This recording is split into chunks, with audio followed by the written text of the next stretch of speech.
Hello, everyone, and welcome to this episode of Pod Save Chocolate. My name is Clay Gordon, and I'm your host today. Before I jump into the topic for today's episode, which is the changing landscape of cocoa sourcing, I want to thank the members of the Chocolate Life for their support. This episode of Pod Save Chocolate, like every episode, is sponsored by the members of the Chocolate Life community. If you're not a member, here's the homepage of the Chocolate Life. You can go there, you can click on the green button, and you can join. There's always a free membership tier, but premium members, paid members, get special benefits like coaching and consulting at discounted rates. I also encourage contributions from the audience, so you can go into the live chat on YouTube or the comments in LinkedIn and Facebook. Give me a quick shout out. Let me know where in the world you're connecting from. I'll get it on screen and say thank you very much. Right? But also, if you have comments or questions that you'd like me to answer during the course of the episode, get them into the live chat or to the comments. I'll put them up on screen, and I will do my best to answer them. Also, for every episode of Pod Save Chocolate, I create a post. And here is the post for today's episode. Now, it provides a run of show, so the topics in order that I'm going to be discussing them. But you can also follow along. If I read something, you can get it here.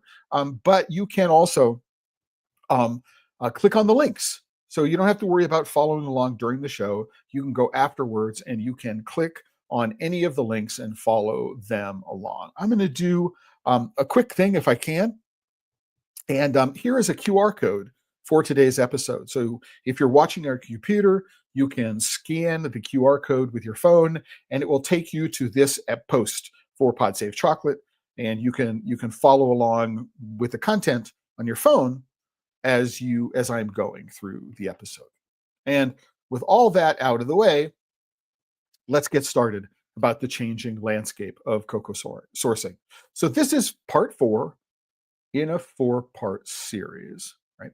And what I did this morning for everybody is when I posted this, I just posted the links to the parts, right? So that if you wanted to, you could go and read each of the parts in depth. So this morning, what I did was I generated a summary.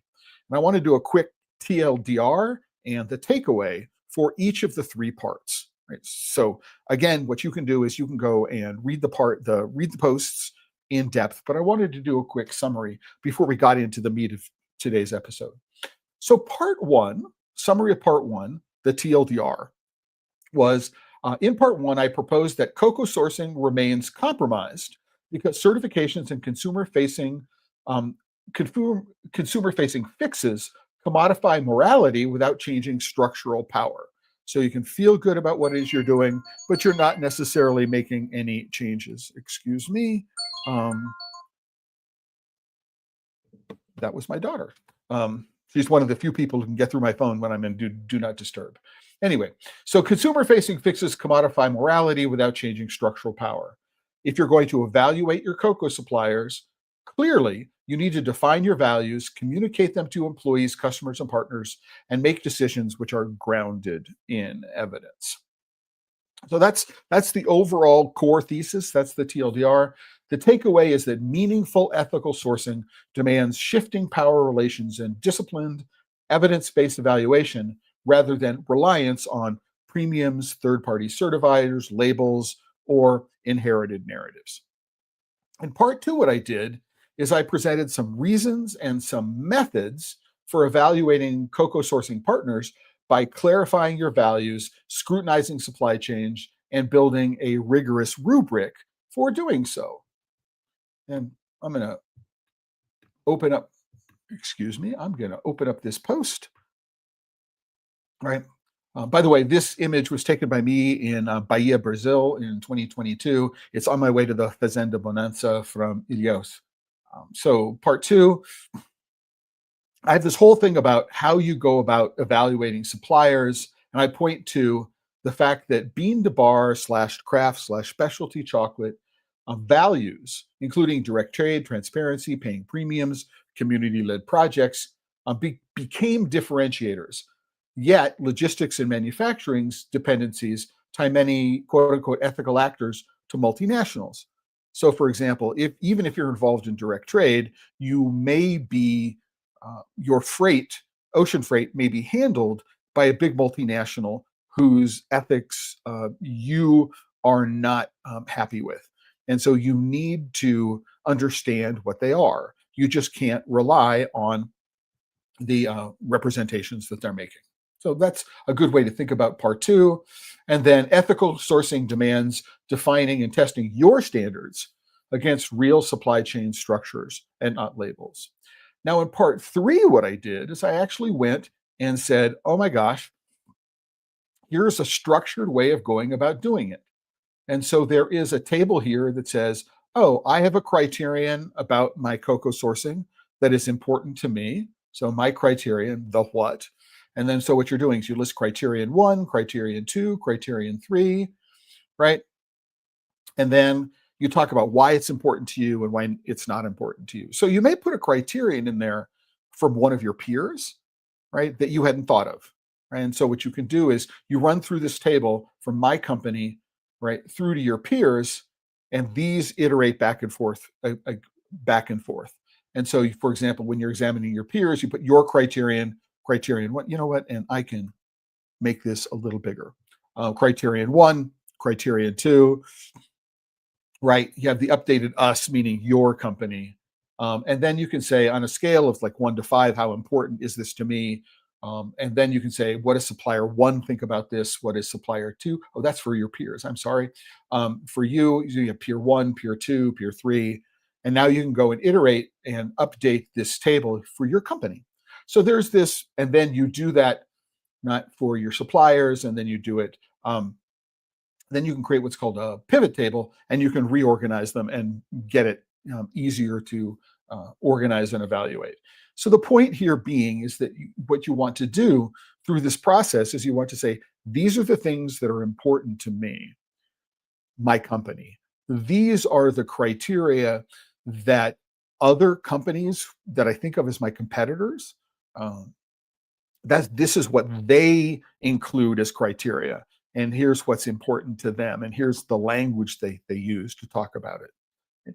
And then what I can do is I can iterate on this. And once I get that language together, what it does is it forms the basis. The importance of this, excuse me, is that what it does is it forms the basis of how you communicate what's important to you, right? Your company has to have its own set of standards. And what you as the company owner need to do is you need to communicate those standards clearly and accurately and concisely to your employees. And you want to make sure that the internal representation of all these things matches the external representation of things. You want to be consistent on your website and how you communicate to your customers if they walk into your store, when you meet them, either at a trade show or a farmer's market.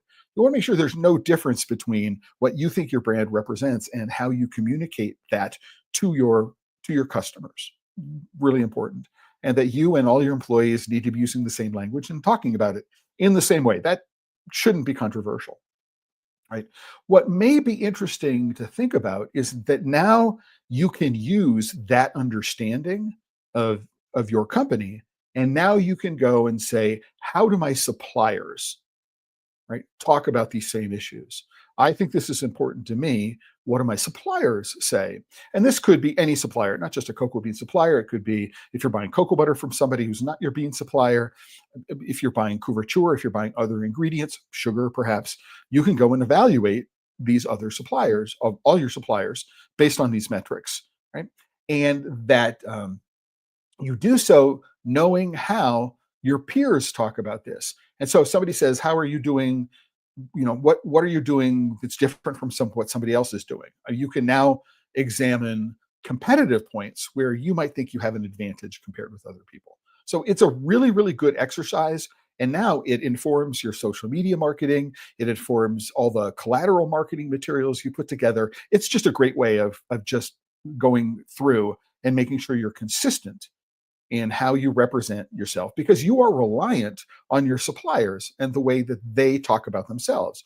If they produce transparency reports, you're reliant on their transparency reports. If they don't produce transparency reports, you're reliant on the statements that they make, right? And if you want to be able to talk to your customers a particular kind of way about the values that are important to you, you need to make sure that your suppliers, right, also are talking about the values in the same way. And that's the primary discussion in part 3. And I go through part of the episode. I created a blacklist and then decided, because people were talking about whether or not that was unfortunate language, using blacklist, turning this to wicked bad and wicked good lists. And what I do in this process is I talk about, what are the criteria that I use to put somebody on the wicked bad list? And so you can go through and you can understand my process if that's going to help you understand yours. And you can click on this post, and I put that together in that post. So you can go and follow along there. I actually, what did I do, Clay? I opened up in a new tab or window. I didn't want to do that. So I can go and do that. You know what? Let me go and do that. All right. So I'm trying some new things today on the back end. I'm the only person here in the studio. I'm always the only person here in the studio. So, and I'm doing it live. So if there are hiccups, you know that I'm doing it live. So, I know why that didn't work now. But anyway, that's what part 3 is all about. So in part 4, what I wanted to do is I created summaries for each of the parts. So in part 3, I argue that evaluating cocoa suppliers requires clearly defined, consistently communicated values that can evolve as new evidence is learned. Really important.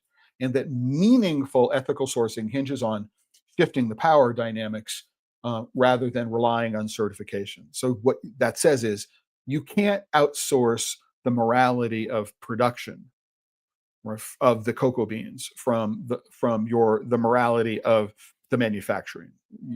It's really, really important that you do that. And the TLDR on when it comes to all of this is, number one, be diligent, right? Be persistent. So this is something you should do, I argue, on a regular basis. And above all, be skeptical. So having done that, what I want to do is I want to examine one particular set of relationships. So in previous episodes, I mentioned a couple of companies. And what I want to do is I want to talk about them because I want to give you an idea about how challenging it can be to understanding relationships. So the first relationship I want to talk about grew out of understanding the relationship between Tony's Chocolonely and Barry Callebaut. And I'll get to some of that further on. And that is about Cacao Latitudes, which is a specialty cocoa division of Econ. Now they are a de facto, if not de jure, subsidiary of Econ. And so what you can do is you can go and you can visit the Cacao Latitudes website. I don't know why it's taking so long this morning to get that up here. And so what we are here is we're looking at their About Us page, so our philosophy. And so what they do is they're rooted in a mission to unite passionate chocolate makers with extraordinary cacao that leaves a positive impact, right? And they talk about transparency, right? But this is all the information. We play a strong emphasis on transparency and traceability, but there's nothing that backs that up, right? They talk about regenerative farming. We believe the world is ours to protect for future generations, right? But what does this mean? They don't talk about what it means. They talk about reciprocity, right? It's good language, but there's nothing in here which talks about how they actually implement any of these ideas, right? So just okay, when you're going through and examining them, let's go and take a look at another question. So the question is, what is the relationship between Ecom and Cacao Latitudes, right? Can Cacao Latitudes escape the reputation Ecom has? Does Cacao Latitudes, as a de facto subsidiary of Ecom, serve to greenwash Ecom's reputation? How has Cacao Latitude represented its relationship in the past and how it's represented today? So first, number one, we can click here, which is their legal registration. So one good place to start. Here is the legal registration. Everything I'm doing today is with publicly available information. I don't have any behind the scenes understanding of anything. And what we do is we find out that their name in Dutch, for some reason, this is a Dutch site. Let me see if I can translate this into English. Um, their primary address is in Belgium. We find that the director is Kate Cavalin. They have a director by the name Nicolas Wassage. I don't know if I'm pronouncing that properly, and a director by the name of Simon Hodge. And day-to-day management is Caitlin, Kate Cavalin. And you come down here and you go and look, and you can do all of these other sorts of things. But one of the things that you can do if you follow the links here is you can, for example, right, go take a look at, let's do something really, really quickly. Let's go take a look and let's look at, who Simon Hedge is. And Simon Hedge, who's one of the people on the list, you'll find that he is connected with ecom. And then if you go look at Nicholas de Wassage, he's also connected to ecom. And by doing those searches, what you can do is you can find some of the relationships that exist between the people who are involved in the company and the people who are involved in both companies. So that's one tool that you can use. If you find a name, you can follow those names. You can find out who they are employed by, and then you can find their employment history. So that's a good technique that you can use. If we go take a look at the current Cacao Latitudes Our Story page, excuse me. What we'll do is they believe in change. People are at the heart of their business. It's about lifting up the next generation. Again, it's a narrative structure. They don't actually provide any background information to tell you, what's behind any of these things. That's a question for another thing.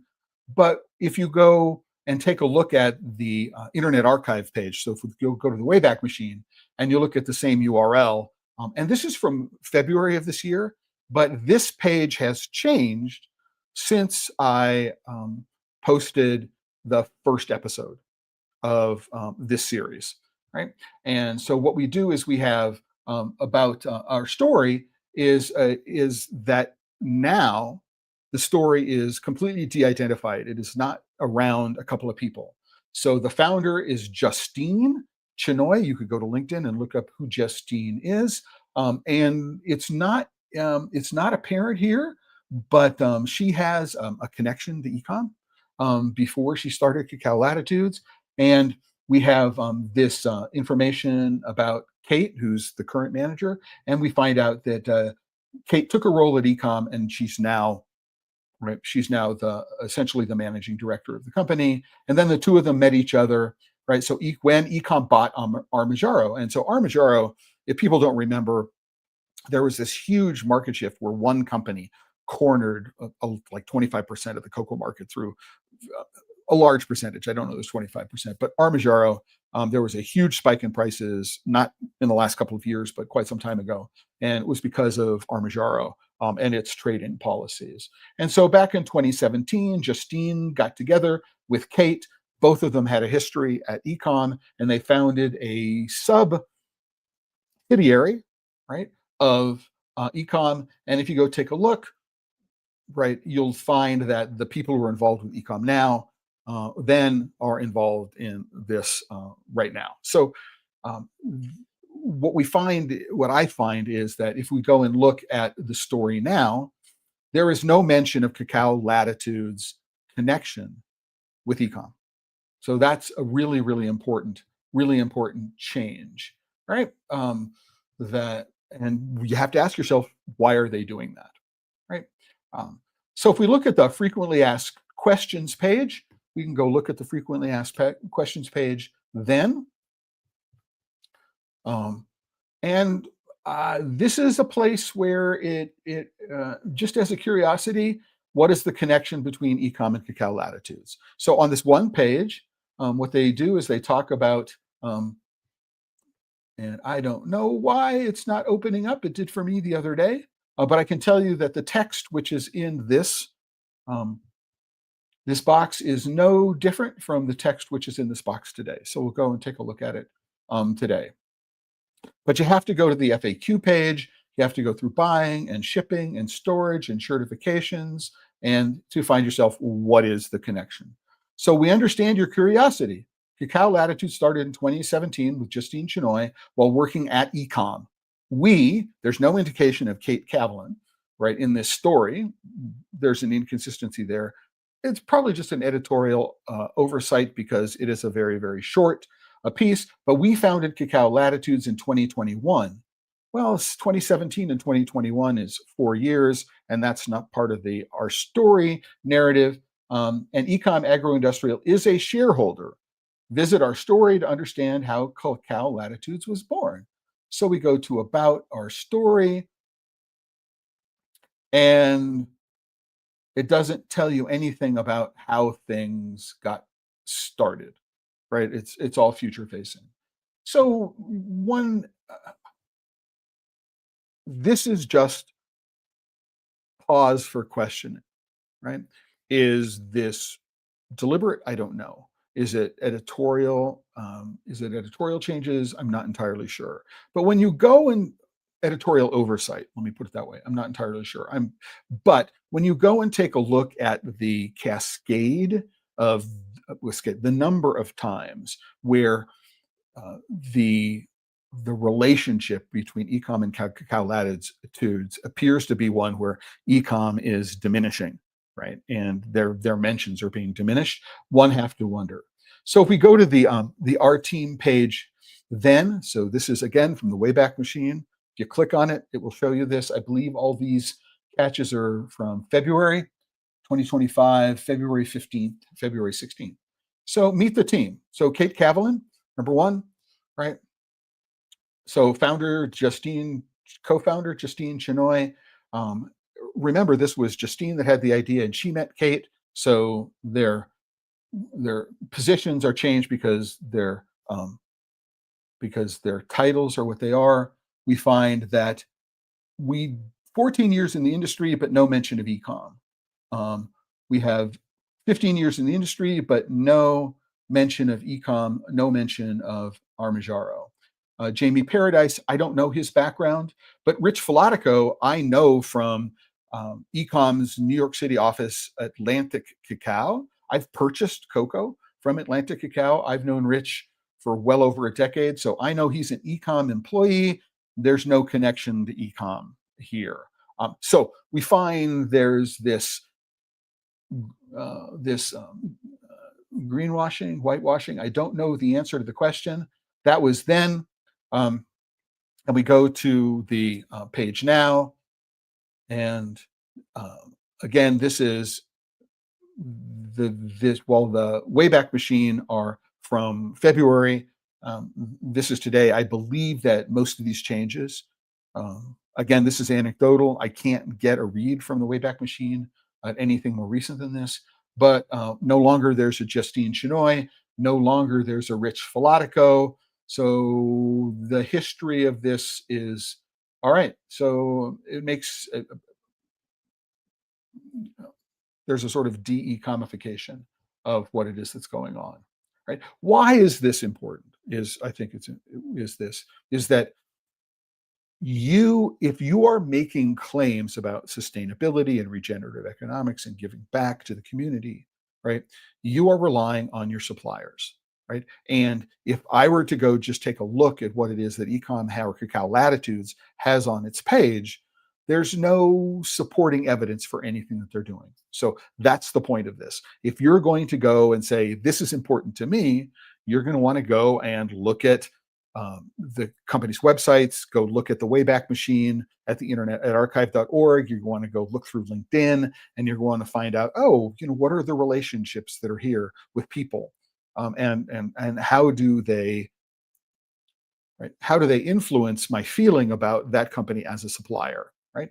You may then go, I want to go ask some very, very specific questions of your supplier, and that's the point. I would not always say, let's go evaluate this or make a decision based upon these bits of evidence. right? But they do provide you with questions you're going to want to ask. And then you're going to want to say, you could be a trust but verify, but you want documentation. You want evidence that they're actually doing what it is that they're doing. Because the issue is that ecom does not have a stellar record when it comes to items like um, sustainability, environmental protection, things having to do with protecting farmers' lives and livelihoods. So that's why. And does the connection between Cacao Latitudes and ecom bring any of that into, I mean, I like Cacao Latitudes, what they're doing, but the connection to ecom is not one that I want to be able to, is one that I cannot support. I would need to know a lot more about what's going on before I go about and support them. And this is something I would suggest that you do for all of your suppliers to make sure that when you say, right, we're sustainable, whatever you define sustainability means, you know that the people who are in your supply chain who are providing you with stuff, your ingredients, your cocoa beans, this and that and the other, right, can support your claims of sustainability, right? All right. And it may not matter. This is a rabbit hole. I mean, for example, if I've said in the past, if the whole idea about vegan sugar is that much sugarcane juice is filtered through charcoal and there might be animal remains. And so if you're filtering the juice, the cane sugar juice through charcoal that has animal remains, is it vegan? So there's a contamination by contact. So it's a process issue. And this is what you want to be thinking of, right? Is your supply chain, quote unquote, contaminated? And this is the purpose of going through this exercise. This is what I have done. So I have a generic LinkedIn user. I'm sorry, I don't know your name, but great discussion, Clay. Thank you very much for that shout out. I appreciate it. This is the longest series which has been intended as a series. I've got covering of other topics which I have done, which have gone on longer. But when you get all the non-consecutive episodes together, but this has been a deliberate look at this particular issue, right? So it may sound crazy, but let's go take a look at their partners page. There haven't been a whole lot of changes on the Cacao Latitudes. So this is a March. Anyway, so original beans. I have a problem here, right? And this has nothing to do with Cacao Latitudes or ecom, right? Is that it says original beans is a bean to bar craft chocolate maker. They're not. All of the chocolate manufactured for original beans is manufactured by a Swiss company by the name of Veltlin, right? So original beans is not a bean to bar craft chocolate maker. They do not make their chocolate. They have their chocolate made for them, right? Now, otherwise, I know the founder of the company, and I've known him for more than a decade. I think they do great work, right? And so there is a partnership between Cacao Latitudes ecom, right, and original beans. So Philippe Kaufman is the founder of the company, and his parents were environmentalists. It's got a great background. The company is great. I've interviewed them. I've been on panels with them. I think they do great work. And the chocolate that Veltlin makes with their beans is incredibly good. If you don't know Veltlin as a chocolate maker, you should know about them. But they're not a bean to bar craft chocolate maker, right, by any stretch of the imagination. So Ecom Agroindustrial is a partner, Chocolate Alchemy is a partner, Manufacture Paysac is a partner, Cocoa Masterclass is a partner. So this is from earlier this year, sometime in March. The current partner page, right, lists all of those companies. Again, I apologize for the delay. So we have Original Beans. They haven't changed any of the language associated with this. Ecom, Chocolate Alchemy, Manufacture Paysac, Cocoa Masterclass.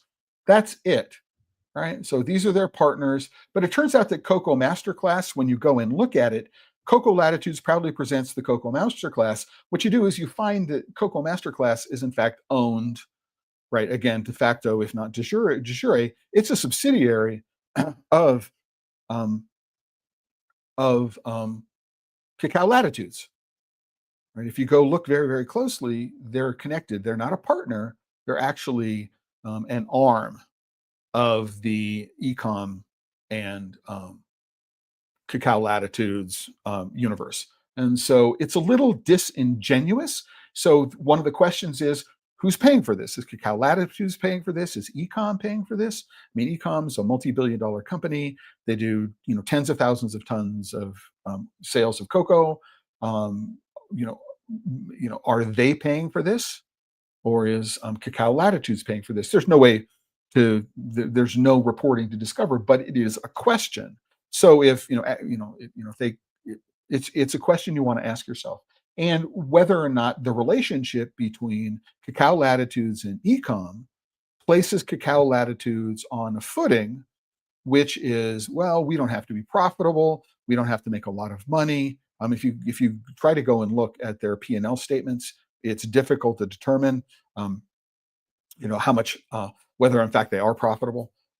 That's probably because of the difference between the way EU reporting, economic reporting, and accounting standards compared with US accounting standards is. It's number one, it's difficult. Number two, they're in Dutch. And trying to translate and understand terminology is also a challenge. But it is a question. If you're a small, independently owned specialty cocoa trader, right, and a company like Cacao Latitudes comes into the marketplace, and they're owned by a multi-billion-dollar multinational, do you want to do business with the independent one or the one which has got the backing? It's up for you to decide, right? I'm not telling you one way or the other what to do. I'm suggesting that you go through, understand what your values are, and then figure out which one of these companies is going to be the one you want to do business with. And what I'm going through is, it's really hard to figure out the answers to many of these questions. It's much harder than it should be. It's certainly much harder than it needs to be. And one of the questions is it just, you know, this, I haven't thought about it editorially, the people who are building the websites, it's not been important to us, or is there some deliberate obfuscation and change over time? Difficult to tell. I'm not going to try to impugn motives where I don't know motives. I don't have any specialty background information. I'm just looking at the websites and publicly available information.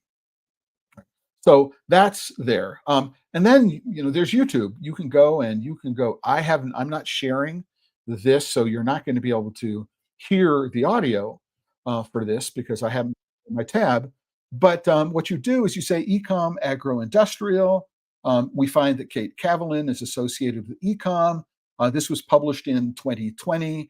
This is after 2017. This was before the start of the official start in 2021 of Cacao Latitudes. But now you see here is a connection. If we were to skip past this, skip past the ad, right? That what you do is you'd find that, oh, there is this connection. The current general manager of Cacao Latitudes was an employee until at least 2020 of Ecom. So just, okay, there are lots of ways you can go about finding the answers to the question. Right? And that's enough for Cacao Latitudes and Ecom for the moment. So I do want to get to uncommon cacao and talk about this. And what I want to do is, if we look at this, uncommon cacao is leading systemic change in the global cacao market as the first transparent trade cacao supply chain company. Huge claim. Let's go take a look at their 2018 pricing report. So this is in their transparency report for 2018. And what we do is we find that here's the name of their supply partner, right? So Cacao Vera Paz, Luchua, there's organic and conventional, Chimel, Montegrande, Chivite, Tumaco.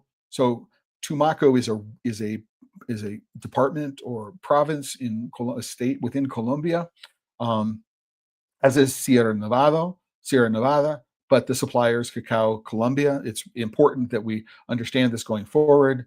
But one of the things which is on this page, which we need to pay attention, is that this says that the average Ghana Cote d'Ivoire farm gate price during the course of the year was $1.36. And this is really important because what we can do is we can compare all of the prices that are up here, right, with the average price, average farm gate price in Cote d'Ivoire and Ghana for the year. That's a really, really important piece of information that helps puts all these numbers in context.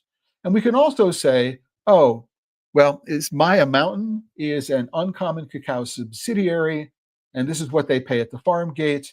And there's an indication of here's the farm gate price, and here's what is charged to the farm gate, and here's what the association is paid.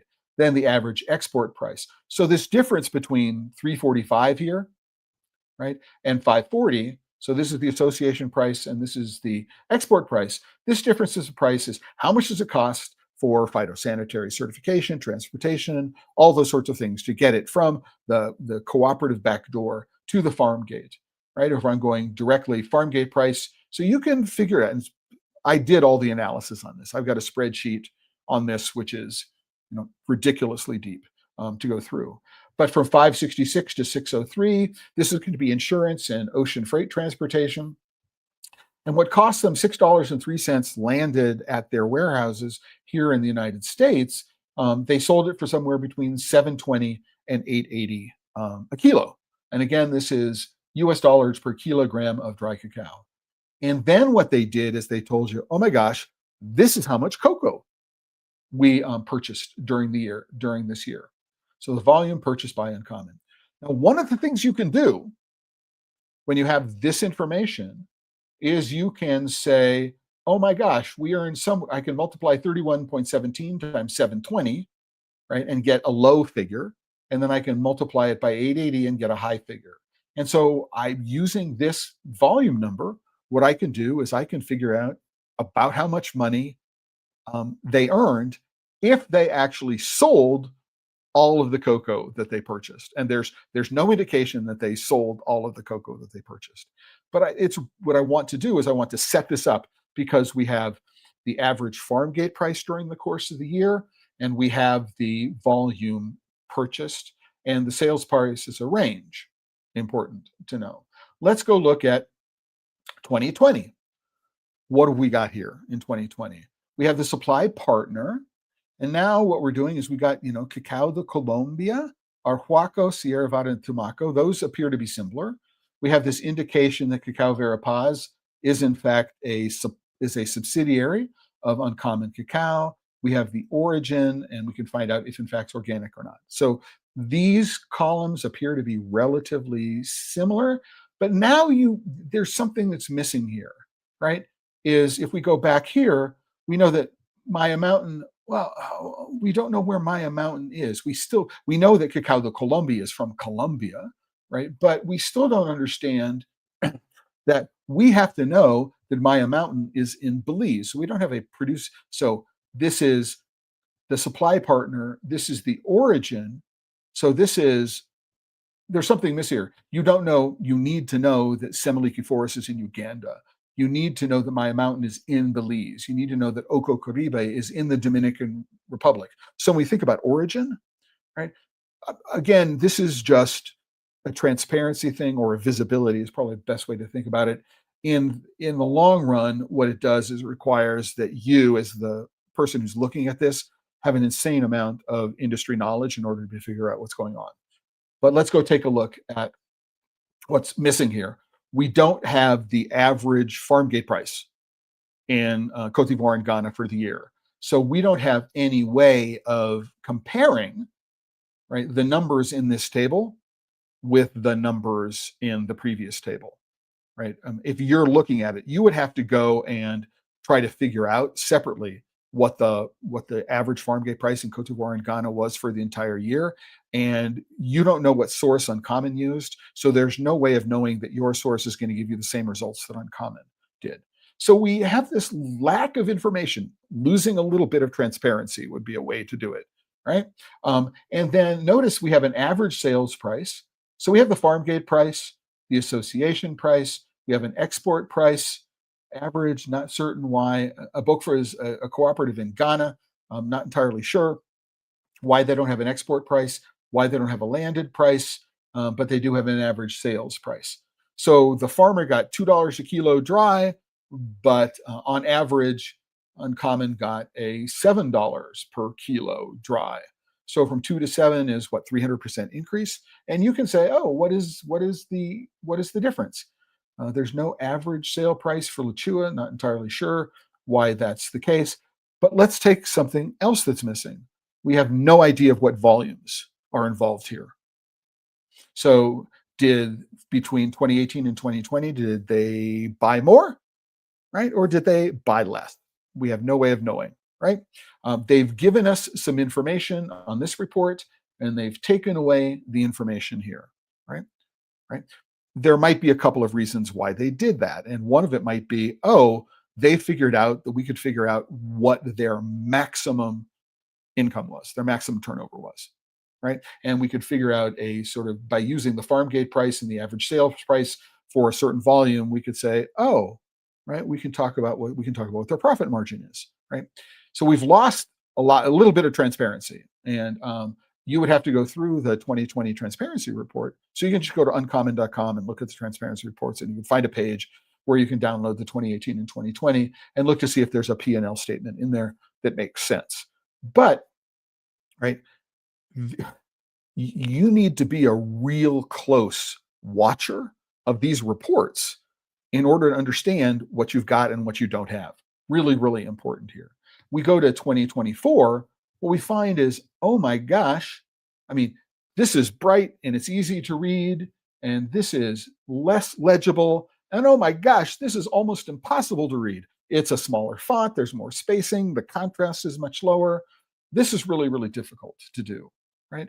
But what's going on here? I mean, let's go and take a look at it. Number one is we're still missing what was the average price in Cote d'Ivoire and Ghana for the year, so we can't make any case for that.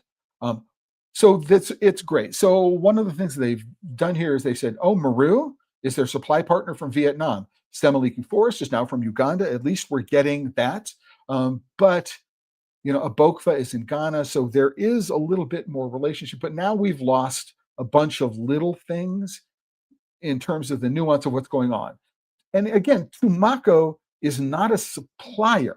Supply partner is not Tumaco. Supply partner is not Sierra Nevada. Those are departments, provinces in Colombia. So we actually don't know the name of the farmers, right, and cooperatives. We'd actually have to go back here to the previous page. Can we find Tumaco, Cacao de Colombia, Tumaco? There's a column missing. We need to know that it's Cacao de Colombia, and can we do it? All right. We also have the farm gate price, the association price. Notice this is the FOB price. We no longer have a landed price, right? So we don't know what the cost structure is. And again, we have an average price, right? I don't know why we're saying average sales price average. That's a little weird. But we also don't have volumes. And so what has happened over the course of 2018 to 2024 is that the report that they're talking about provides less information as they go along. Again, I don't want to impugn motives. One thing you're missing is the ability to be able to determine what profit margins are and potential profitability if you assume 100% of sales. But they're leading Systematic as the first transparent trade cacao supply company. And if they're talking about transparent trade, there's a little bit of loss of transparency in the course of this. All right. Next company I want to talk about is Darnhauer. They're a Dutch company. They're a soft commodities business. They handle cocoa and coffee and tree nuts. You can see that across the top. And they have a boutique cocoa business. This is their store. You can't actually learn much about their origins unless you register. But they do talk about the cocoa. And so let's go and click on cocoa. What can we learn? Right? So they've been around for a long time. You can go to the background of the company. They talk about what they're doing. They have more than 100 years. We know the partners. There's no information about who the partners are, and you can't get to that information until you sign up. And so you're going to have to register to get the information. We know quality. I can tell you, this is a photo of a woman by the name of Maria Salvador Jimenez. I've known Maria through my connections with Chocoa for well over a decade. I visited the Darnhow facility in Zaandam, which is in the port of Amsterdam. Um, I can tell you that just from personal experience, I know Maria very well, and I believe that Darnhow are doing the best that they possibly can in this respect.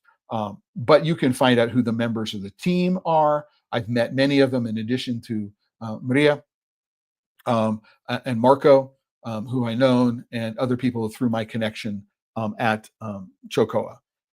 So this is another thing that you can do is you can, if you have peers that you speak to on a regular basis, and you know if they have contacts, you can use them to help. You vet your understanding through their experience. And if you wanted to contact me, hey, do you know the people at Tradden Organics? I can tell you the people, my experience with Tradden Organics. Do you want me to tell about my experience with Cocoa Supply? I can tell you my experience working with Lila Carvajal at Cocoa Supply, dropping some names, right? But you can go through but notice there's nothing on their page here that you can use directly, right?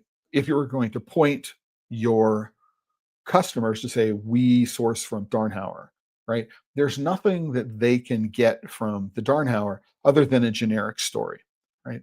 That you're going to need to go deeper in terms of understanding your support and understanding your decision to use them uh, going forward. And so that's it. They can advise on certifications, traceability, food safety, physical and sensory characteristics of each of our cows. Oh, that's important to me. I want a trader that's going to help consult with me. They're going to teach me on these levels. Oh, can you arrange for me to go on a farm visit? That might be something. Oh, yes, they can arrange for me to go on a farm visit. I can arrange to purchase from this particular provider. These might be in your criteria of who your suppliers are, right? Oh, yeah, right. So these are things they can help you find the right cocoa. I mean, I point this out because these are the kinds of questions I think you should ask a cocoa bean supplier, or these are among the questions. Can I visit the farms? Right? Is one of them, right? If you're talking about direct trade relationships and you've never been to the farm where you buy your cocoa beans, it's not direct trade, right? If your farmer doesn't know who you are and you're not visiting them on a regular basis, like once a year, the direct trade is a relationship with the farmer. It's not just minimizing the number of hands that the cocoa goes through from the farm to your workshop. So ask the kinds of questions you want, and ask them and ask them and ask them. Be persistent, be skeptical, right? If there's anything that raises a red flag, ask them about it, right?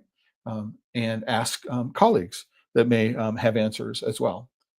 Here in the United States, another company, this is Meridian Cacao. Let me So direct trade cocoa beans. Here's another thing. They may be directly trading. If you buy from Meridian, are you directly trading? Right? If you can't go visit the farms and visit the farmers on a regular basis, I contend you're not directly trading, right? You've got a proxy for your direct trade um, relationships. So one of the things you might want to consider, for example, when you go to their shop and you talk about cocoa butter, I happen to know I've known Gino Della Gasparina since he was in the very early days of starting up this company in Portland, Oregon, and I know he doesn't have an industrial cocoa butter processing or cocoa powder processing facility. Last I heard, I believe he was providing butter and powder for the 2024 Southwest Chocolate and Coffee Festival tasting demonstrations that I was giving. And I believe he was using a company called UCP, United Cocoa Processors, here in the United States to do the processing. And so that was the case then. I don't know if it's the case now. But if you see natural cocoa butter here, you might say, oh my gosh, who's making the cocoa butter for them? Uh, what we can say, going back to if Cacao Latitudes is selling you cocoa butter, it is almost certainly processed by Ecom. They have a big manufacturing plant, a derivatives processing plant in Mexico. Could come from another part of the world, depending on where the beans are coming from. But I mean, Cacao Latitudes, if they're selling you cocoa butter, they're not manufacturing the cocoa butter. I don't believe Meridian is manufacturing either cocoa butter or cocoa powder. Just really, really important to know. So let's take a look at the bean section. And this is something that you might want to consider. Let's go to Zorzal, which is in the Dominican Republic. Notice that what they've got is for every single one of their beans, right? And this is something for you to consider. For every single one of their beans, they have this table. They have the type of organization, right? So that is supplying the beans. So this case, we look at Zorzal, and it is a private estate with a central fermentary.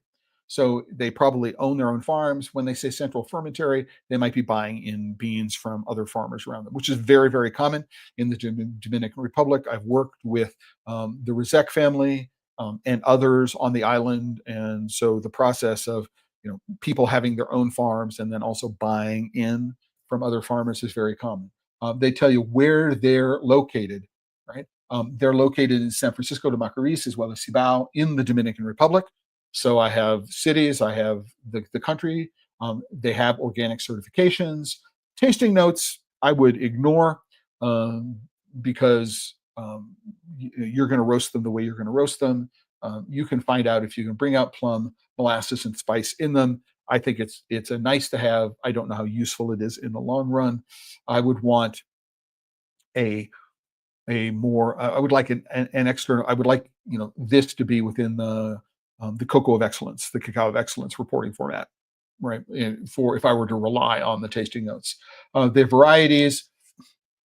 So Trinitario, Forastero, Criollo, they say a fermentation style. So 2 days, 2 days, 1 day, 1 day. That's the turn, right? But I doubt that if they are fermenting the Forasteros the same way they're doing the Criollos, this fermentation styles it probably refers to one of their varieties, certainly not all of their varieties. Again, it's interesting to know. I don't know how accurate it is. And this is a point. If you've never been on a farm, if you've never really thought about this, if you don't have a whole lot of subject matter expertise, these become really, really difficult to decode and understand what's important.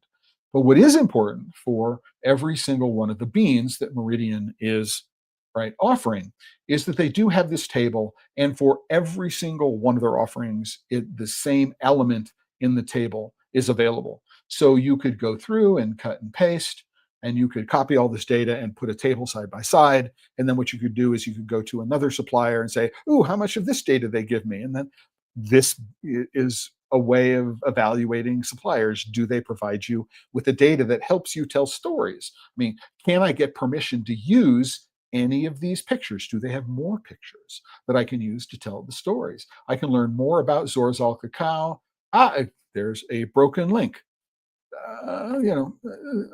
By the way, that happens all the time, and I wouldn't worry about it so much because it happens all the time. Let me go back to do that. But what I will probably do is hey, Gino, I was displaying your website today, and I noticed that this was a broken link. That's another thing you can do, by the way, and it's a great thing to get companies on your side.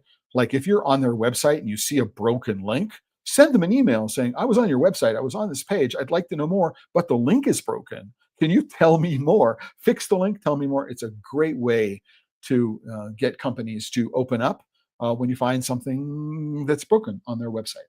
But that's uncommon.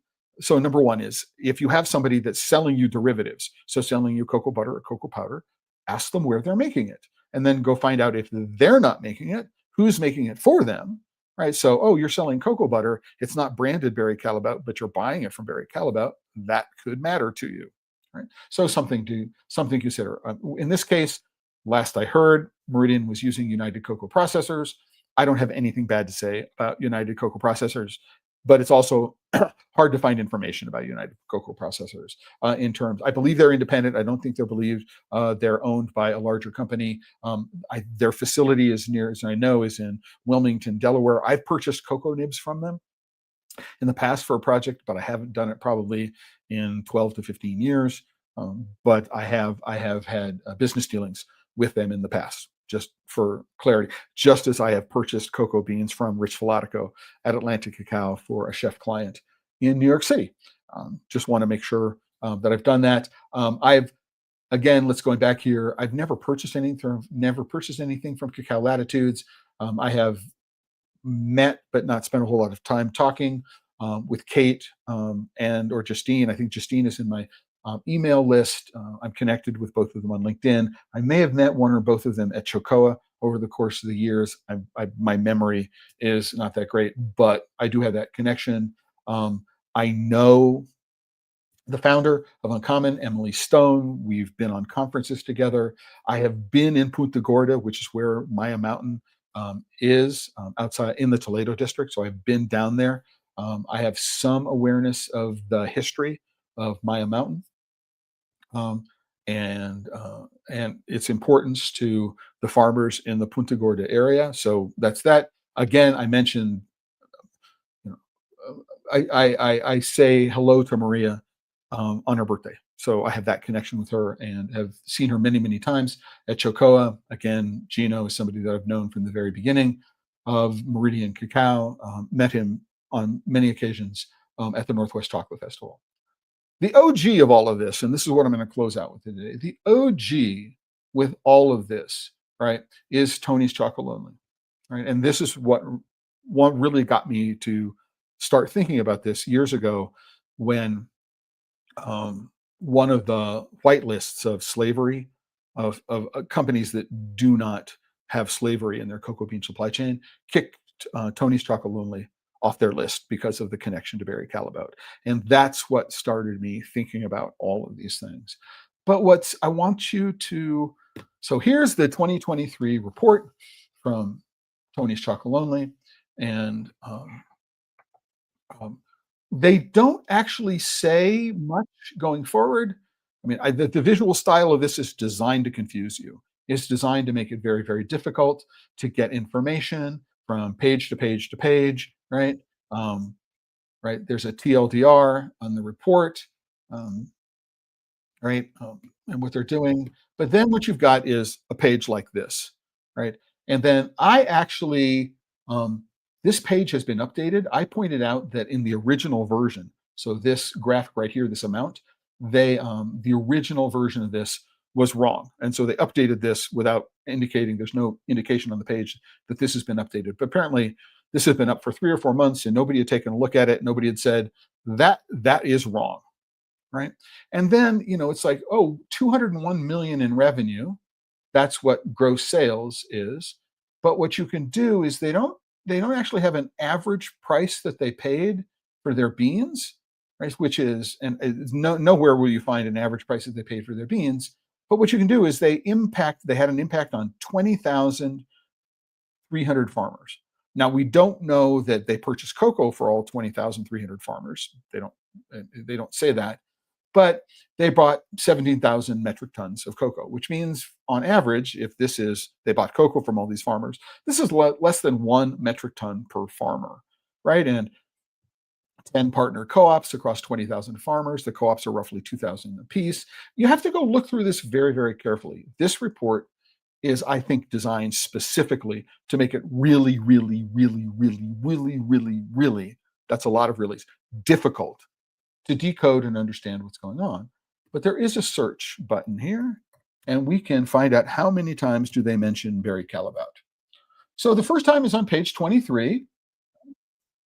And you can do this yourself. You can do the link.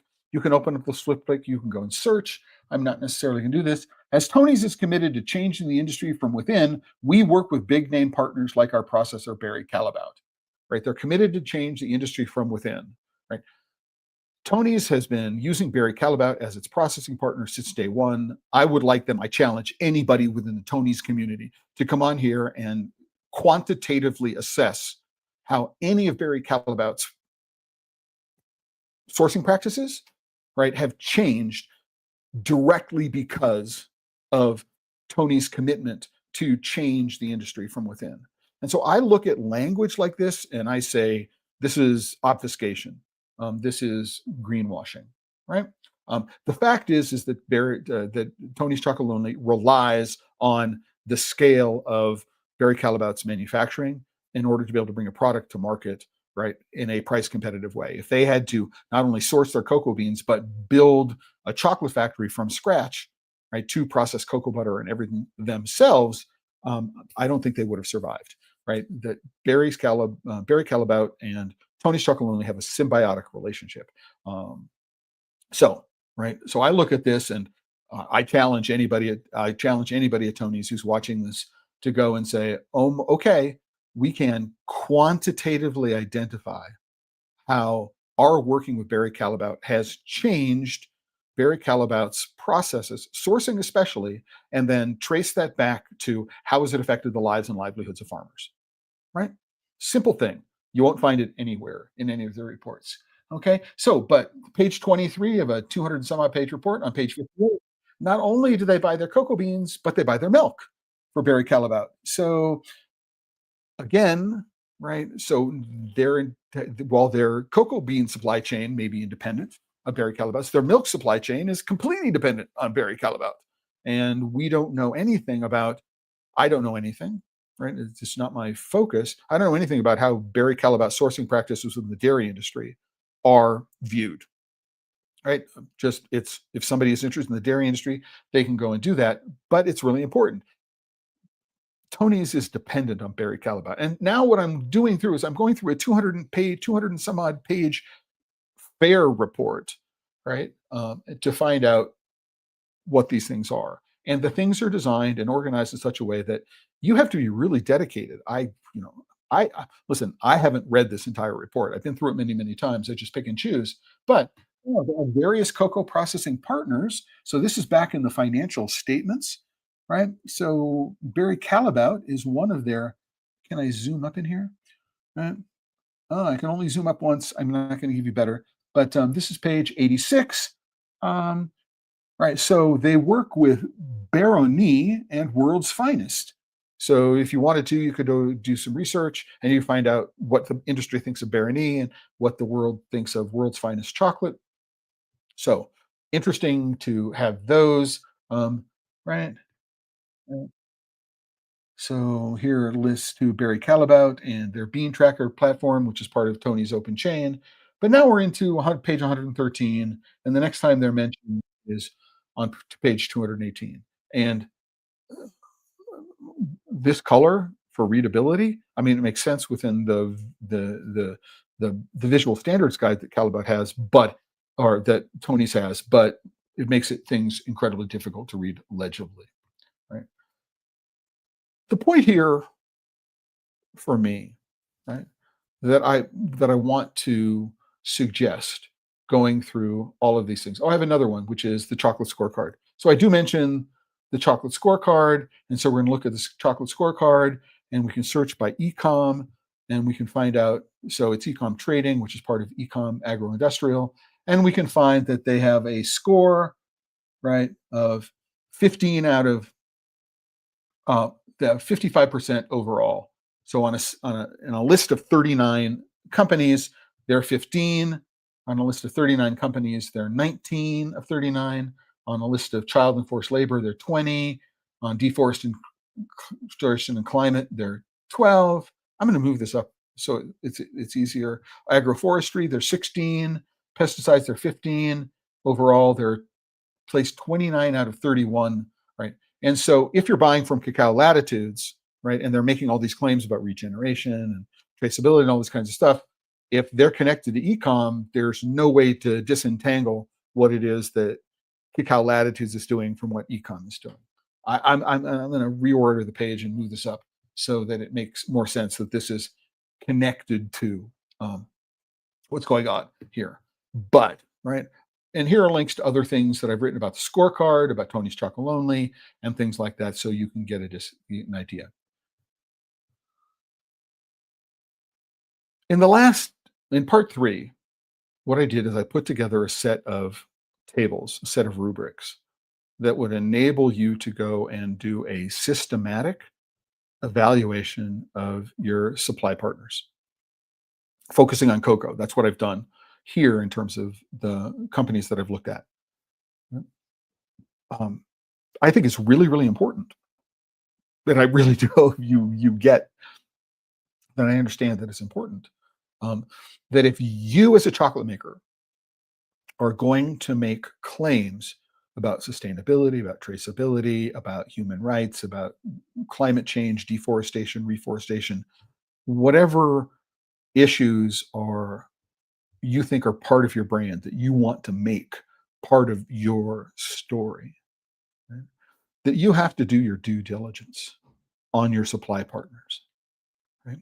If nothing else I've done today in the last half of it is I've gone through Ecom and Cacao Latitudes and Meridian and Darnhauer and Uncommon and all these companies, is it's hard work to figure out what ground truth is. I mean, it's really, really challenging. It is worth the effort in doing so, because your claims are not necessarily going to be more authentic, but they're going to be genuine, they're going to be accurate, they're going to be closer to reporting what is actually going on. It may not be the truth, but it's going to be closer to what is actually going on, right? And that consistency between your values, the way you communicate your values to your employees, the way they communicate those values to your customers when they walk in, you interact with them through your social media, through your marketing collateral, whatever it is you're producing, that it be consistent. That's really important.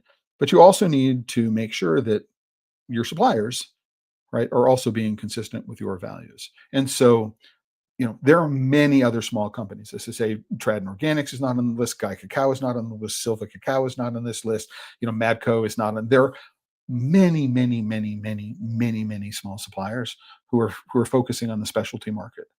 And you don't need to do this for all of them, but what you want to do is you want to do it for the ones that are of interest to you, the ones that you want to connect with. And if you do this, it's also going to have the effect of increasing confidence because there's value in people being convinced by the stories that you tell them, right? And it's going to raise the profile of the entire industry, right? And the companies that you're doing business with. But that's an interesting question. Would you like me to go through, and if you've got another company, would you like me to talk about Gaia Cacao? Would you like me to talk about Silva Cacao? Are there other companies, trading companies that you've worked with that you'd like me to do a follow-up episode and talk about, to go look at their websites and their materials and figure out what they're saying and how does it connect to what's going on? Let me know, right? Can we, are they independently owned, right? Are they owned by large companies? I mean, these are things that I think are worthwhile. And, I can start putting together composite tables. I could start with a meridian and I can look through that and I can find out, how do other companies compare? That could be usable and useful. I could look to see, for the flavor data, have they ever won a COEX award, or are they part of the MOCA, Maximizing Opportunities for Coffee and Cocoa in the Americas? Are they part of that project? All right. Are there things that we can connect to in terms of, yes, we do have, organoleptic standards from a reasonable organization. All of these things are incredibly important to me. They're incredibly important to growing the industry. And with that, we're done. We've run a little bit long, right? I do want to say thank you to everybody who watched from the beginning all the way through to the end for being here with me today. And to remind you, and thanks for the comment from an unknown LinkedIn user. Didn't get any questions, but you can always go in and add questions. This episode of Pod Safe Chocolate, like every episode of Pod Safe Chocolate, is sponsored by the members of the Chocolate Life. You can click on the green button here. It will say join. There's always a free membership tier, right? But there are premium tiers, and some of the benefits of some of these premium membership tiers include coaching and consulting hours. If you do have a comment and a question after the fact, join, become a free member, and you can throw a comment in at the bottom of the post. It's going to be here, the comment section at the bottom of the post. Oh my gosh, here it is. You can throw a comment here rather than throwing it in on Facebook especially. But if you're watching on YouTube, you can put it in YouTube or in LinkedIn. And with that, I want to again say thank everybody for joining me today. And to make one announcement is this coming Tuesday, which is the 21st of October. I'm going to be having an interview and tasting with Tandy Peterson. So I'm up in north central Arizona.